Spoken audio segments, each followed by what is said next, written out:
Pernah kebayang nggak ada bisnis yang umurnya lebih tua dari banyak negara di dunia?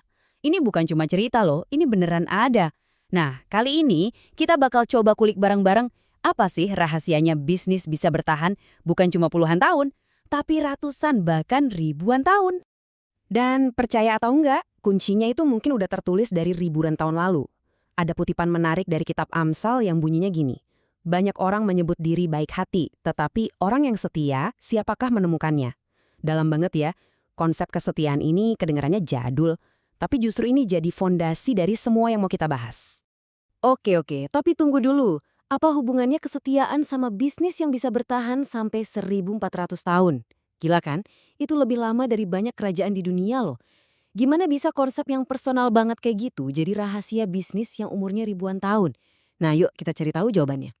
Oke, kita mulai dari contoh nyatanya dulu ya. Kita lihat perusahaan-perusahaan yang umurnya tuh, ya ampun bikin kita geleng-geleng kepala. Kayak mereka udah ngetawain waktu gitu loh. Coba deh, lihat angka ini. 578. Ini bukan kode pos atau nomor undian ya. Ini adalah tahun. Tahun 578 Masehi.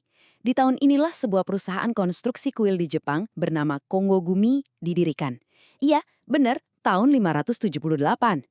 Coba deh bayangin, waktu banyak peradaban besar di dunia muncul terus runtuh, Kongo Gumi ini tetap ada, tetap kerja, ngebangun kuil-kuil megah di Jepang.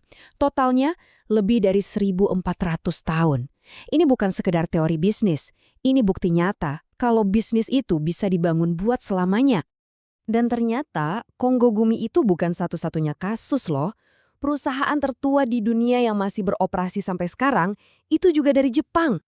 Sebuah hotel pemandian air panas yang udah buka dari tahun 705. Gila kan?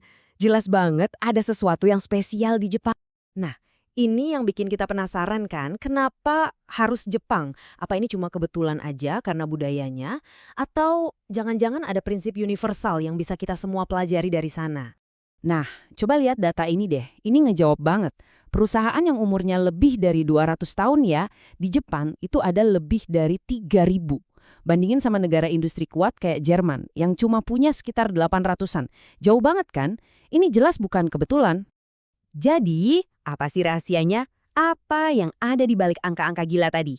Nah, sekarang kita masuk ke intinya. Karena ada sebuah penelitian yang akhirnya berhasil mecahin kode rahasia ini. Jadi, ada peneliti namanya Profesor Manoko Kanda yang benar-benar neliti fenomena ini. Dia nemuin ada 5 alasan utama kenapa perusahaan-perusahaan ini bisa awet banget. Tapi dari 5 itu ada 3 yang jadi benang merahnya. Dan tebak apa? Ketiganya ternyata soal hubungan sama konsumen. Nah, ini dia 3 pilar utamanya. Pertama, hubungan yang benar-benar dekat sama pelanggan. Kedua, keseimbangan antara inovasi sama budaya. Dan ketiga, hubungan yang kuat sama masyarakat sekitar. Oke, kita bedah satu-satu ya.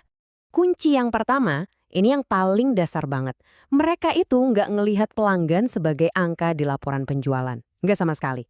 Mereka ngebangun ikatan yang personal. Mereka tahu nama pelanggannya, tahu ceritanya, bahkan mungkin kenal keluarganya. Jadi hubungannya itu bukan cuma beli putus, tapi kayak kemitraan seumur hidup.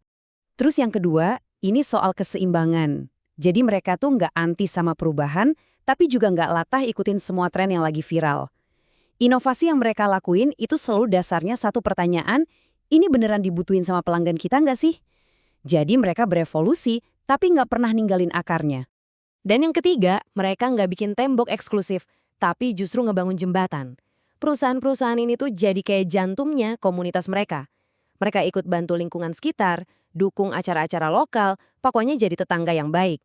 Hasilnya, ya komunitas itu sendiri yang jadi pelanggan paling setia turun-temurun.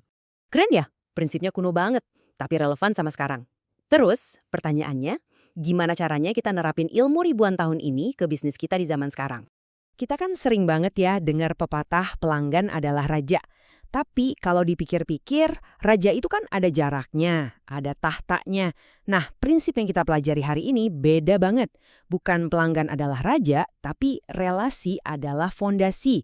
Jadi bukan soal melayani dari bawah, tapi soal membangun bareng-bareng sebelahan. Terus mulainya gimana? Gampang kok ternyata. Coba deh, pertama, perhatiin calon konsumen Anda. Mereka itu butuh apa sih sebenarnya? Kedua, jangan lupain pelanggan yang udah ada. Gimana caranya bisa ngelayanin mereka lebih baik lagi. Dan ketiga, inovasi itu harus sesuai kebutuhan mereka, bukan cuma buat keren-kerenan. Nah, 3 hal ini kalau diputerin terus, itu yang bikin kesetiaan. Setiap hari kita lihat banyak banget bisnis baru yang buka, tapi banyak juga yang tutup. Pelajaran dari perusahaan-perusahaan sepuh ini jelas banget. Hubungan yang tulus sama konsumen itu bukan cuma strategi marketing atau pemanis aja. Itu adalah akar.